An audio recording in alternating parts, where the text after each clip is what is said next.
I am Carol Hart, and this is the story of the night everything changed. I grew up in a two-story white house on Willow Street in Boston, America. It was the kind of house that looked perfect from the outside: trimmed hedges, red door, candles in the windows during Christmas. But inside, it was a theater of control. My father, Richard Hart, believed that respect came from money, and my mother, Margaret, believed that appearances mattered more than truth. I was their only daughter, the quiet one who always seemed to dream too loudly. Growing up, I had learned to live small around my family. My brother, Kevin, was the golden child, the one who followed my father into his company, Hart Tools. He had a strong handshake, a loud laugh, and a charm that filled every room. My cousin, Laura, often came to stay with us.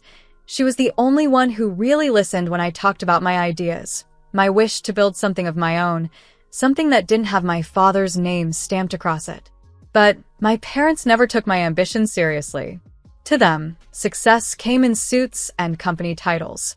They didn't understand quiet ambition or long nights spent learning, coding, and planning in secret. They didn't know that, for years, while they thought I was working low-level jobs, I was building an empire piece by piece, an empire that, by the time I was 28, had grown to be worth nearly $590 million. And yet, that night, sitting in the dining room under the soft golden lights of our family chandelier, I was the poor one. It was a Saturday evening in February. Snow pressed against the windows, and the fire crackled in the stone fireplace. My mother had prepared her famous roast, and the smell of rosemary and garlic filled the air. The table was long, 12 seats, all occupied by family and a few old friends of my parents. I had come only because Laura had begged me to. "They're family," she'd said. "You can handle one dinner." I wish I hadn't gone.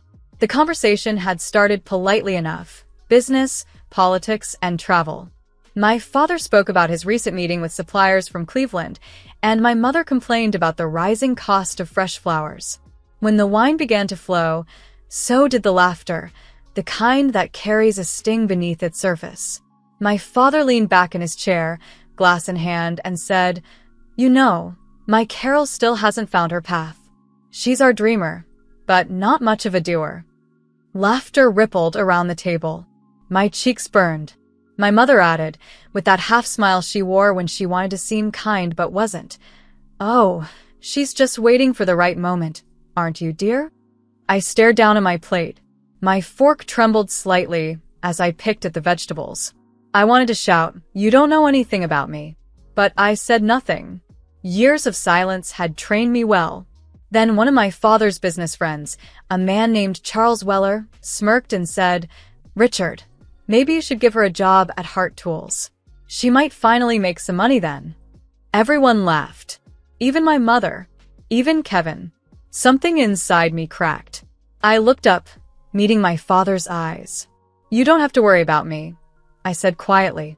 "I'm doing just fine."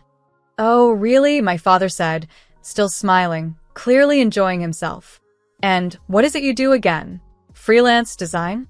I can't keep track." "Something like that," I replied. He chuckled. "Well, when you decide to join the real world, let us know. We'll find you a place." That was it. The end of pretending. The end of silence. I folded my napkin slowly and placed it beside my plate. The room fell quiet, the laughter fading into confusion. My mother frowned. "Carol, what are you doing?" "I'm leaving," I said simply. I stood up, walked to the hallway, and grabbed my coat from the rack. My hands were steady now. I could feel every heartbeat, every breath. Laura was the first to follow me, her face pale. "Evie, wait." "I can't," I said. "Not anymore."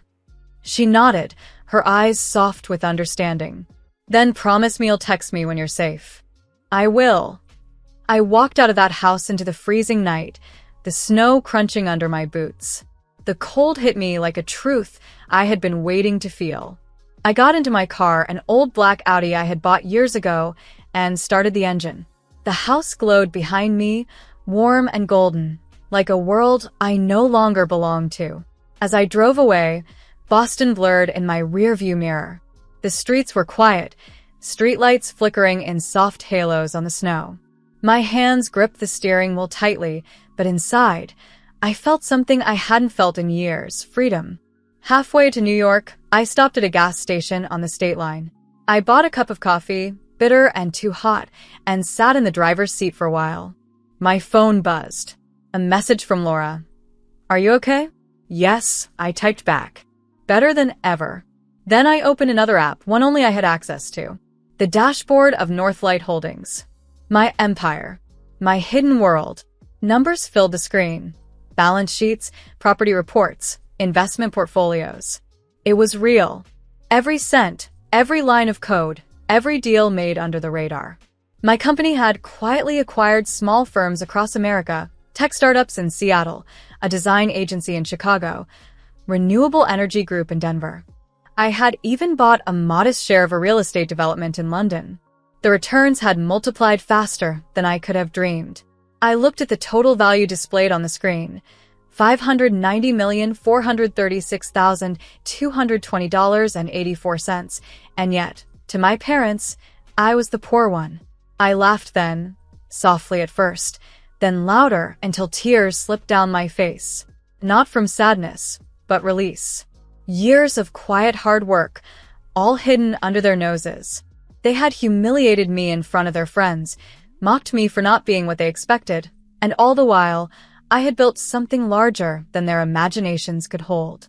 When the laughter faded, I wiped my face, turned on the headlights, and drove the rest of the way to New York City. It was nearly dawn when I arrived. The city looked like a galaxy of lights spread across the earth. I rented a small loft in Soho, a place with exposed brick walls, high ceilings, and wide windows that let the sunrise pour in. I dropped my bags, kicked off my boots, and sank onto the wooden floor. For the first time in my life, I was alone but not lonely. I thought about my parents, about the dinner table, about the way my father's voice had filled the room. I thought about the empire that lived behind a password only I knew. I realized, sitting there in that pale light, that sometimes you have to lose your family to find your strength. I looked out the window at the city that never slept, its hum steady and alive. "Carol," I whispered to myself, "you know who you are. They'll find out soon enough." That night, I didn't dream of revenge or forgiveness. I dreamed of silence, of power earned in secret, of a future that would make them see what I had always known, that the poor dreamer they mocked had built an empire that would one day own their world, and that was the night I left. The night I became myself. The morning after I left Boston, I woke up in my Soho loft with sunlight slipping through the tall windows and painting soft gold lines on the wooden floor. The apartment was small, barely enough room for a bed, a desk, and a couch, but it was mine. There were no family portraits on the walls, no judgment in the air, no reminders of what I had walked away from. Just quiet. It was the kind of quiet that didn't demand an apology. That first week, I made a promise to myself. No more hiding. Not from the world, and not from my own success. I had already built something incredible in secret, and now I was going to expand it. I wanted to see how far I could go when no one was standing in my way. Every morning, I walked down to a little cafe on the corner of Prince Street. It was a place called Luna's, where the owner, a soft-spoken woman named Teresa, knew my order by the third day. Black coffee, no sugar. I always sat by the window with my laptop open, typing numbers, writing code, and checking the dashboards that represented the quiet empire I had built while everyone thought I was nothing. It had all started back in college. While my classmates chased internships, I was creating a platform called Northlight, a simple tool that matched small American artisans with online buyers. I wanted to give local makers a digital space that wasn't swallowed by big corporations. What began as a class project became a side hustle, and then a business. Within a year, Northlight had thousands of users, and investors began to take notice. I turned down most of them. I didn't want loud money. I wanted quiet growth. After graduation, I spent 2 years working freelance jobs to keep attention off my success. Behind the scenes, I kept building. I expanded Northlight into logistics, then into product design. When I began investing, my instincts guided me like a compass. I saw patterns others ignored. I invested in clean energy, smart home technologies, and real estate funds in Chicago and San Francisco. Each move was deliberate, each risk calculated. By 26, Northlight Holdings had grown into a private empire worth over $590 million, a number that felt surreal the first time I saw it on my screen. I had created something invisible but powerful, something no one could take from me. I began to surround myself with a team, people I trusted, not for their charm but for their integrity. Sophia Morales came first, a finance strategist I met at a tech event in New York. She was calm, steady, and unshakably honest. When I offered her the role of CFO, she said, "Only if I can speak freely." That was exactly what I wanted. Next came Michael Grant, a product designer from San Francisco who had left a corporate giant because he was tired of building soulless things. He had kind eyes and a restless mind. He became my head of product and soon my closest friend. Finally, there was Grace Turner, a sharp lawyer from Chicago who didn't waste words. Business law is about clean language and clean choices, she told me during our first meeting. You can't build empires on half-truths. I hired her immediately. With them, Northlight Group transformed from a hidden portfolio into a structured powerhouse. We rented a floor in a downtown Manhattan building with exposed beams and open glass rooms.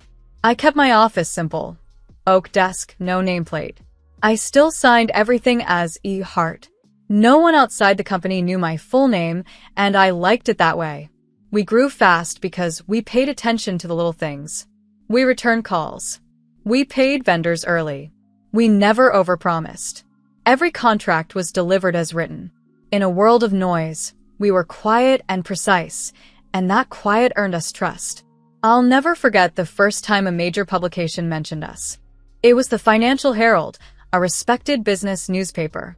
The headline read, "Northlight Group, the silent force behind America's new industrial boom." They didn't know who led it. They called me the ghost CEO. I smiled when I read that, sipping my coffee in the same Soho cafe where it had all begun. I never corrected them. There was a strange power in anonymity. By the time we reached our 5th year, Northlight Holdings owned 12 companies outright and had investments in more than 40 others across America and Europe. I bought a townhouse in New York for $4.8 million, a modern home with glass walls and views of the Hudson River. I spent little time there, but I liked knowing it existed, like a trophy I never showed off. I also bought a lakeside cabin in Vermont for $620,000, where I went on weekends to think and write plans. In Boston, I invested $2 million in a medical device startup that developed a wearable for early heart detection. The company's founder, a quiet engineer named Olivia, reminded me of myself, overlooked but brilliant. That investment turned into both profit and pride, and then came Europe. I wanted Northlight to have a global voice, and London felt right. It was close enough to New York in spirit, but carried an old-world edge that I admired. We acquired a design studio there for £11 million, transforming it into Northlight Europe Limited. The expansion opened doors I never imagined. Deals began coming from Berlin, Paris, and even Amsterdam. I flew across the Atlantic every few months, staying in hotels that smelled faintly of history and ambition. Yet through all of it, I kept my personal life small. I didn't attend galas or conferences. I preferred boardrooms to ballrooms. My success was private, my identity invisible. The only people who knew the full truth were Sophia, Michael, and Grace. One evening, I remember standing in the new London office, watching the rain blur the skyline. Sophia joined me, holding 2 cups of tea. "You ever think about telling your family?" she asked softly. I took the cup, the warmth spreading through my hands. "No," I said. "They made their judgment long ago." She nodded, understanding. "Still, it must feel strange, being unknown in your own home." "It's better this way," I replied. "Power is louder when it whispers." She smiled faintly. "That's very you." I looked out over the Thames, the city lights reflecting on the dark water, and I realized she was right. This was me, Carol Hart, the ghost in plain sight. The world might not know my name, but it moved to the rhythm of my choices. Back in America, my parents' world was changing. I still read about Heart Tools in the news from time to time. My father's company was struggling, old machines, bad management, late payments. I didn't feel joy or sorrow about it, only a distant sense of inevitability. He had built his empire on pride, not purpose. And pride, unlike steel, rusts fast. As Northlight thrived, I often thought about how no one, not my parents, not their friends, had ever asked me what I truly wanted from life. They saw me as a dreamer, never as a builder. Maybe that was my greatest advantage. No one saw me coming. By the end of that year, our revenues had doubled. Our partnerships in Europe were flourishing, our energy investments booming. Every step I took seemed to confirm that walking away from that dinner table had been the best decision I ever made. I wasn't just Carol Hart, the daughter they underestimated. I was E. Hart, founder and CEO of a multinational empire, and no one, not even the people who raised me, had the faintest idea. And for the first time, I didn't just feel powerful, I felt free. It began with a phone call I didn't expect.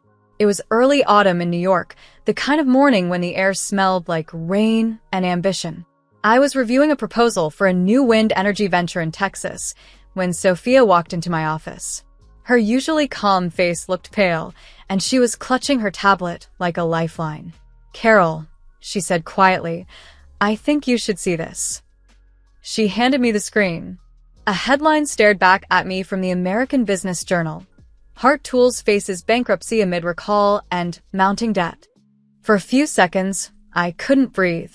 My father's company, his pride, his proof of worth, was collapsing. The article detailed how a defective batch of industrial drills had forced a massive recall, costing millions. Orders had slowed, their credit line was frozen, and the bank had refused to extend another loan. Heart Tools was weeks away from shutting down. Sophia sat across from me. "Their board reached out to a private investment group for help," she said. "Guess who they contacted?" I looked up sharply. "Northlight." She nodded. "They don't know it's us. They just sent an inquiry to our mergers division." I leaned back in my chair, the irony almost too sharp to swallow. My parents had spent their lives teaching me that I was nothing without their approval. Now, their survival depended on the empire they had mocked out of me. "Set up the meeting," I said. "I'll take it personally." A week later, the board of Heart Tools arrived at Northlight Tower, our headquarters in Manhattan. The building stood tall over the city, a mix of steel, glass, and quiet authority. The lobby smelled faintly of cedar and success. In the conference room, the walls were lined with panoramic windows overlooking the skyline. My team, Sophia, Michael, and Grace, were already seated. They didn't need much briefing. They knew who was coming. The doors opened and my parents walked in. My father looked older than I remembered, his hair grayer, his shoulders slightly stooped. My mother still held herself with elegance, but her confidence flickered at the edges. Behind them were two board directors and, to my quiet surprise, my brother Kevin. For a few long seconds, no one spoke. My father's eyes swept across the room. "Good morning," he said stiffly. "We're here to meet the CEO of Northlight." Grace folded her hands. "You are," she said, glancing at me. I rose slowly. "Hello, Father. Mother." The silence that followed was thick enough to touch. My mother's hand went to her throat. My father blinked, as if his mind was rejecting the image in front of him. "Carol," he whispered. "What is this?" "I'm the CEO," I said evenly. "This is my company." My father's face turned pale. My mother's lips parted, but no sound came out. Kevin's eyes met mine, full of something like pride and guilt. "You," my father said after a long pause. "You're the one who built this," I finished. "Yes." Sophia slid a thick file across the table. "Here are the terms of our proposal," she said. My parents didn't speak as I laid out the numbers. Northlight is prepared to purchase 81% of Heart Tools for $210 million, I explained. "We'll settle your debts, cover your recall costs, and invest an additional $40 million into new machines and plant upgrades in Chicago and Cleveland. Your workers will keep their jobs. Your legacy will survive. I looked directly at my father, but control will transfer to us. Heart Tools will operate under Northlight Industrial Holdings. I will serve as chair of the board. He clenched his jaw. So, you want to own us? I shook my head. No. I want to save what you built. You can keep your name. You can keep your factories. But I won't let pride sink something that still has value. My mother finally found her voice. Carol, she said softly. We didn't know. I know, I replied. And yet, you said what you said.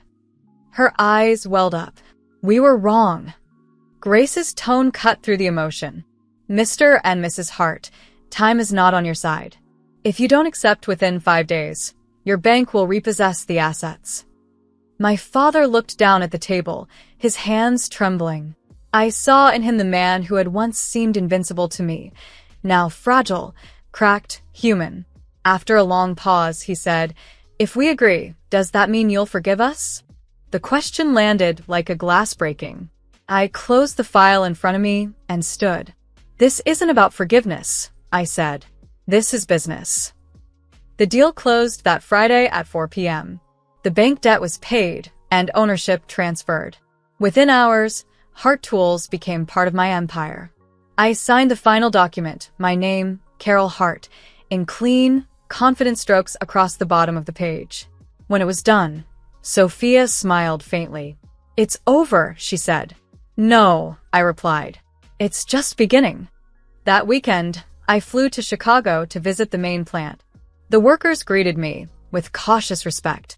To them, I was just another executive in a dark coat and heels. But when I spoke to them, when I promised ability, better pay, and new equipment, their faces softened.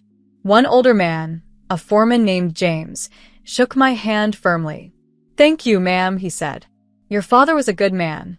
I hope you're like him. I smiled, a little sadly. In some ways, I said, and in others, not at all. Back in Boston, my parents tried to reach me several times. They called, emailed, and even sent a handwritten letter. I didn't answer. The pain was still raw, and forgiveness, I realized, was not a duty, it was a choice. One evening, Kevin called. They're broken, Evie, he said quietly. They didn't mean to hurt you. They were just proud. So was I said. But they never saw it. He sighed. You saved everything they built. No, I said. I rebuilt it. After that, I ended the call and looked out the window of my New York townhouse. The city glowed beneath me like a field of stars, each light a reminder of how far I had come. Hart Tools was safe now. My empire had grown. But the little girl who once sat quietly at that dinner table, she was gone. In her place stood a woman who had learned that sometimes the sweetest revenge isn't anger. It's success signed in ink. The deal had closed. The signatures were dry. The wires had cleared, and the headlines were beginning to circulate. Northlight Group acquires majority of Hart Tools. To the world, it was just another corporate rescue. To me, it was the closing of a circle, the child saving the empire that once mocked her. By Monday morning, paychecks were going out again. Machines in the Chicago plant were running smoothly. The workers who had feared losing their jobs were smiling, shaking hands, and saying thank you. I spent the day walking through the facility, boots echoing on the concrete floor, the smell of oil and metal filling the air. A foreman named James, a kind man in his 60s, stopped me near the assembly line. Thank you, ma'am, he said, his voice steady. You saved our jobs. We heard you used to be Mr. Hart's daughter. I smiled faintly. I still am, I said. Just not in the same way. He nodded slowly. Well, whatever way that is, I'm glad you're here. You build things that last. His words stayed with me long after I left the plant. That Sunday, I drove back to Boston. I hadn't been there since the night I walked out. The same old streets greeted me, clean, quiet, too familiar. The white house on Willow Street looked untouched, as if time itself had refused to move on. The red door was freshly painted. The garden was trimmed. Everything looked just as it had. Except for me. I stood at the gate for a while, listening to the sound of the wind against the trees. I remembered the girl who had once sat at that long dining table, too afraid to speak, too proud to cry. I remembered her silence, her humiliation, and her decision to leave. And then I remembered everything she had built since. When I finally rang the bell, my mother opened the door. Her face went pale. "Carol," she whispered, as if my name was both a prayer and a ghost. Inside, my father was sitting in his armchair, a newspaper folded on his lap. When he saw me, he stood slowly, his movements heavy with guilt. There was no audience this time, no laughter, no wine. Just the three of us. "Carol," he said quietly, "I'm proud of you." I didn't answer. I waited. My mother stepped closer. "We were wrong," she said, tears forming. "We said things we should never have said.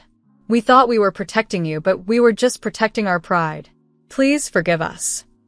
I sat down, my hands folded in my lap. I let their words hang in the air, soft and trembling. I had dreamed of this moment once, the apology, the regret, the acknowledgement. But now that it was here, it didn't feel like victory. It felt hollow, like a song played long after the dancers had left. "I accept your apology," I said finally, "but I won't stay." My mother blinked, confused. "Why?" "We can start over, can't we?" I shook my head. "No." Respect should not arrive with money. It should arrive with love. You didn't see me until the world did. My father's voice cracked. "Carol, we were blind. I know," I interrupted softly.